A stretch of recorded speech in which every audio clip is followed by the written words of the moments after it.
napapansin sa iyong mga kapaligiran. Kay dumi na ng hangin, pati na ang mga ilog natin. Hindi nga masama ang pag-unlad, at malayo-layo na rin ang ating narating. Ngunit masdan mo ang tubig sa dagat, dati kulay asul, ngayon'y naging itim. Ang mga duming ating ikinalat sa hangin, sa langit, huwag na nating paabutin.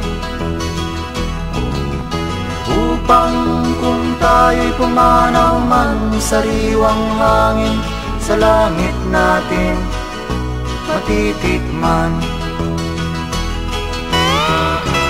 Mayroon lang akong hinihiling, sa aking pagpanaw sana ay tag-ulan. Gitara ko ay aking dadalhin, upang sa ulap na lang tayo magkantahan.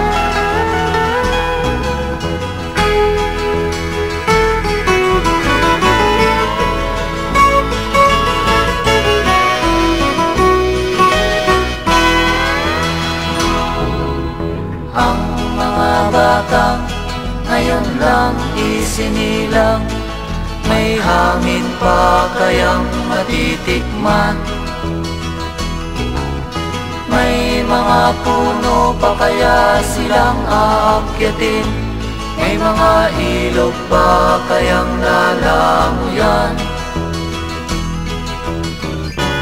Bakit di natin pag-isipan ang nangyayari sa ating kapaligiran? Hindi nga masama ang pag-unlad, kung hindi nakakasira ng kalikasan.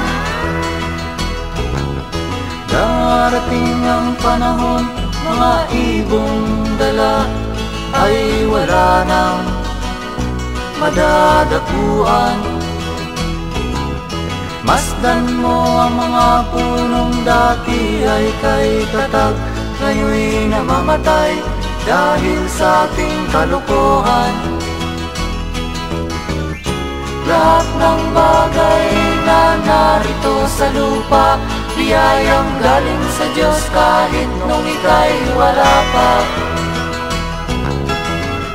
Ingatan natin at huwag nang sirain pa, pagkat pag kanyang linawi tayo'y mawawala na.